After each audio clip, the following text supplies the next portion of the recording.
हरे कृष्णा कृष्ण कृष्ण हरे हरे, हरे राम राम राम हरे हरे।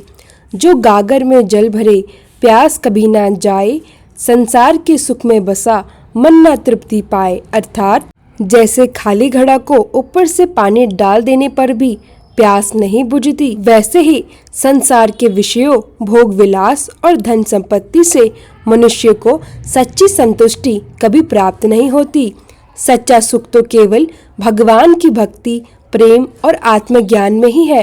हरे कृष्णा, राधे राधे। आप सभी का दिन शुभ और मंगलमय हो। आज मार्गशीर्ष मास कृष्ण पक्ष की त्रयोदशी तिथि है। आज हम मार्गशीर्ष मास महात्म्य का 13वां अध्याय सुनने जा रहे हैं और उससे पहले कल की कथा में हमने सुना था ब्राह्मण कन्या और शिल्पी भगवान की अद्भुत भक्ति लीला। आज उसी क्रम में हम सुनेंगे उनकी सहेली एक राजकन्या की कथा। वह राजकन्या जो राजमहल में रहते हुए भी संसार से वैराग्य रखती है। उस राजकन्या का नाम था चंद्रलेखा। हालांकि वह राजमहल में रहती थी, पर उसका मन संसार में नहीं था। उसका मन तो सदा अपने ठाकुर श्री शिल्पी भगवान में ही रमन करता था। जब उसके गुरुदेव ने उसे श्री शिल्पी भगवान की मूर्ति भेंट की, तब से उसने अपने हृदय को उनका गृह बना लिया। प्रार्थना यही की, मेरा जीवन, मेरा मन, मेरे प्राण सब मेरे प्रभु के चरणों में। राजमहल में रहने वाली राजकन्या चंद्रलेखा, जिसका मन प्रभु में रमा हुआ था, धीरे धीरे यौवन अवस्था में प्रवेश कर चुकी थी। समय आया, उसके विवाह का प्रस्ताव आया।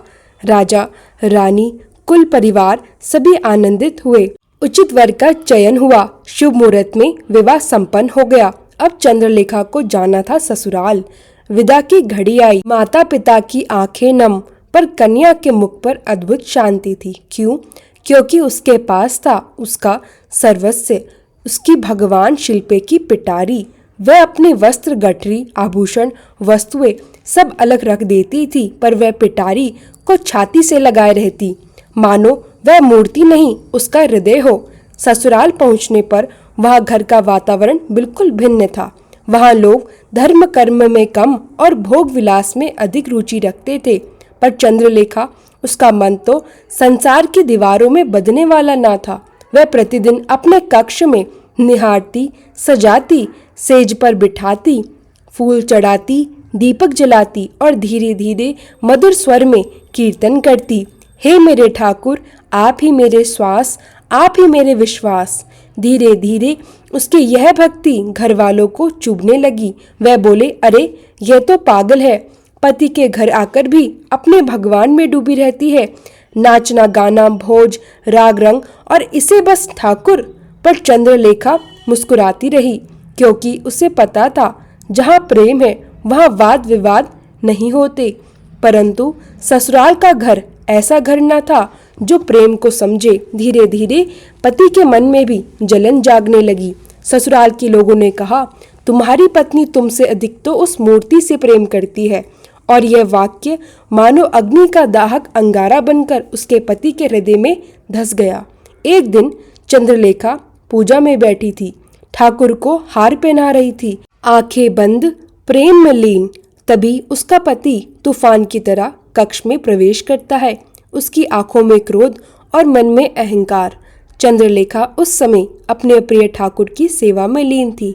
कमल समान आंखें बंद, हाथों में फूलों की माला, अधरों पर मधुर मुस्कान और हृदय में निर्मल प्रेम। तभी उसका पति क्रोध में भरकर कड़कते स्वर में कहता है, बस बहुत हो गया।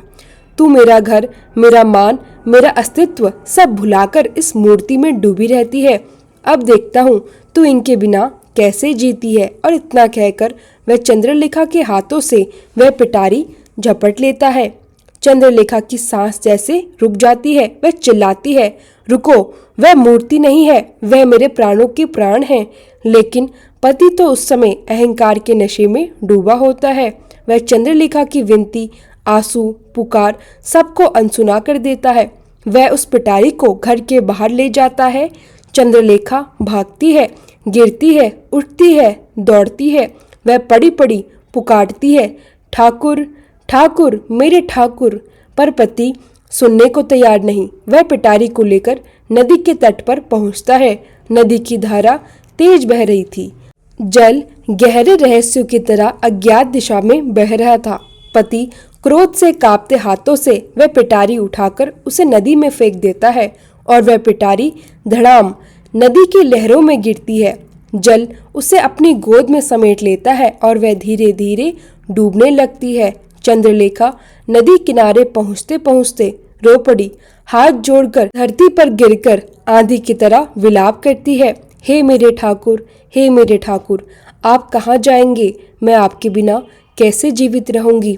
उसकी चीख, उसका रोदन, उसका रुदन, उसका प्रेम, उसका वियोग सब नदी के जल में घुल गया। उसका पति पीछे से कहता है, अब देख, सबसे अधिक प्रिय कौन था तुझे? अब जी बिना उन मूर्तियों के। और वहां से वह वापस लौट जाता है।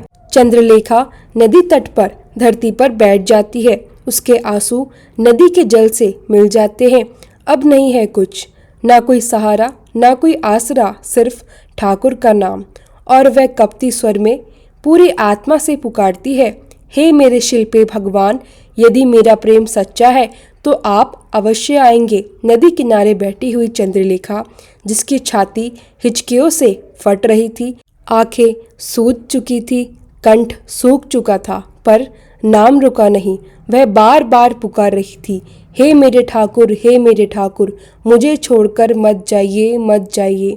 उसकी पुकार में कृत्रिमता, दिखावा नहीं, कोई स्वार्थ नहीं, सिर्फ निर्मल प्रेम, सिर्फ समर्पण। और जहाँ प्रेम सच्चा हो वहाँ भगवान चुप नहीं बैठते। नदी की लहरें जो कुछ क्षण पहले उग्र थी, अब धीरे धीरे शांत होने लगी। जल की सतह मानो चांदी सी चमकने लगी और तभी नदी के मध्य से एक स्वर्णिम आभा उठने लगी, जैसे चांद की रोशनी जल को चीर कर बाहर आ रही हो। चंद्रलेखा अपने आंसू पोंछकर उस ओर देखती है और देखते ही देखते वही पिटारी जो नदी में डूब चुकी थी धीरे धीरे जल की धारा से ऊपर आने लगी और उसके साथ उसके भीतर विराजमान श्री शिल्पी भगवान की मूर्ति प्रकाशपूर्ण दिव्य आनंदमय स्वरूप में प्रकट हो गई। चंद्रलेखा आंखें फाड़कर उन्हें देखती रह गई। उसकी देह कांप रही थी, हृदय धड़क नहीं रहा था, सांसें ठहर गई। भगवान स्वयं आ गए थे उसके लिए, उसके प्रेम के लिए। उसने धीरे से कपित हाथों से ठाकुर को अपनी गोद में उठा लिया और फूट फूट कर रो पड़ी। मुझे पता था आप मुझे छोड़कर नहीं जा सकते। उस पल न नदी थी, न संसार, न दुख, न पीड़ा, बस प्रेम था, बस भगवान थे, बस भक्ति थी। जिस प्रेम में स्वार्थ ना हो, जिस भक्ति में मांग ना हो, वहाँ भगवान स्वयं चलकर आते हैं। और आज यह सिद्ध हो गया। जब चंद्रलेखा भगवान को गोद में लिए नदी तट से वापस लौटी, उसके आंचल में भक्ति, आंखों में अश्रु और मुख पर दिव्य तेज था। घर के लोग उसे देखकर स्तंभ रह गए। जो पहले मजाक उड़ाते थे आज मौन हो गए। और उसके पति, जिसने अहंकार में आकर भगवान को नदी में फेंका था, वह यह दृश्य देखकर तुरंत उसके चरणों में गिर पड़ा। उसके कंठ से बस एक ही वाक्य निकला, मुझे क्षमा करो, मैंने सच्चे प्रेम को पहचाना ही नहीं। चंद्रलेखा ने अपनी करुणा से, अपने प्रेम से, अपने धैर्य और भक्ति से अपने पति का हृदय ही नहीं, उसका भाग्य बदल दिया। उसने पति को उठाया, नम्र स्वर में कहा, ठाकुर किसी को छोड़ते नहीं, हम ही उन्हें छोड़ देते हैं। यह सुनकर घर का पूरा परिवार विस्मय में पड़ गया। उस दिन से उस घर में ना कोई क्रोध, न कड़वाहट, न अहंकार रहा। वहां से शुरू हुआ नित्य संध्या दीप, हरि नाम कीर्तन और प्रभु की सेवा। वही घर जो पहले भोग में डूबा था, अब भक्ति धाम बन गया। चंद्रलेखा अपने ठाकुर की सेवा में जीवन लगा दिया। उसके पति ने भी भक्ति स्वीकार ली और परिवार ने परम सुख पाया। क्योंकि जहाँ भगवान है वहाँ कभी दुख नहीं रहता, वहाँ बस शांति, प्रेम और आनंद ही रहता है। सच्चा सुख संसार में नहीं है। धन, विलास, अहंकार सब मिट जाता है, परंतु जो हृदय भक्ति से भर जाए वह कभी खाली नहीं होता। जिस प्रेम में स्वार्थ न हो, वही प्रेम परमेश्वर तक पहुंचा देता है। बोलो कृष्ण कन्हैया लाल की जय। भक्त वत्सल भगवान शिल्पी महाराज की जय। राजकन्या चंद्रलेखा की जय। भक्ति प्रेम की जय। अब सुनिए श्री कृष्ण चालीसा। बंशी शोभित कर मधुर, नील जलत तन श्याम, अरुण अधर जनु बीम्ब फल, नयन कमल अभिराम, पूर्ण इंद्र अरविंद मुख, पीतांबर सुबसाज, जय मनमोहन मदन छवि, कृष्ण चंद्र महाराज। जय यदुनंदन जय जगवंदन, जय वसुदेव देव की नंदन, जय यशोदा सुत नंद दुलारे, जय प्रभु भक्तन के दृक्तारे, जय नट नागर नाग नथैया, कृष्ण कन्हैया धेनु चरैया, पुनि नख पर प्रभु गिरवर धारो, आओ दीनन कष्ट निवारो।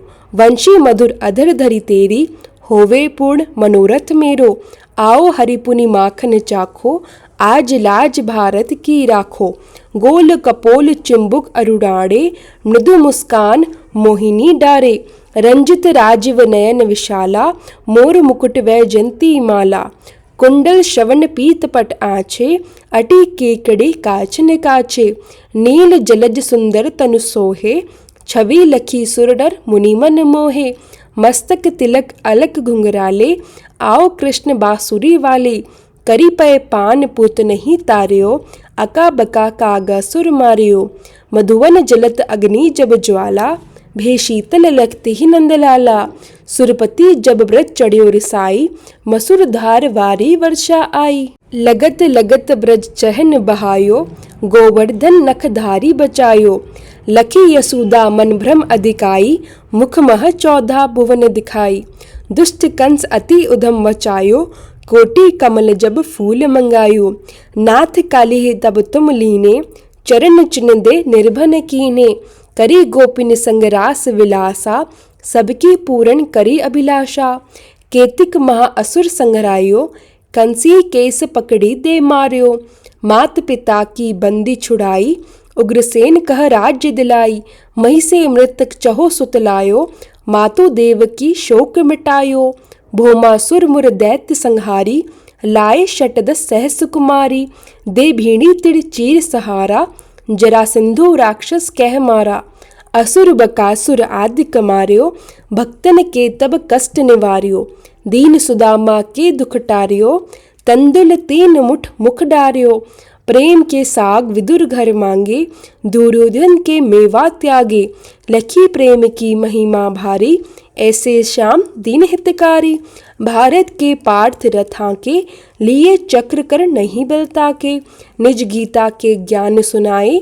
भक्तन हृदय सुधा वर्षा आए, मीरा थी ऐसी मतवाली, विष पी गई बजाकर ताली, राणा भेजा साप पिटारी, शालीग्राम बने बनवारी, निज माया तुम विधि दिखायो, उड़ते संशय शकल मिटायो, तब शब्द निंदा करी तत्काला, जीवन मुक्त भयो शिशुपाला, जब ही द्रौपदी टेढ़ लगाई, दीनानाथ लाज अब जाई, तुरत ही वसन बने नंदलाला, बड़े चीर भे अरिमु काला, असनाथ के नाथ कन्हैया, डूबत भवर बचावत नैया, सुंदर दास आस उरधारी, दया दृष्टि कीजे बनवारी, नाथ सकल मम कुमति निवारो, समूह बेगी अपराध हमारो, खोलो पट अब दर्शन दीजिए, बोलो कृष्ण कन्हैया कीजे।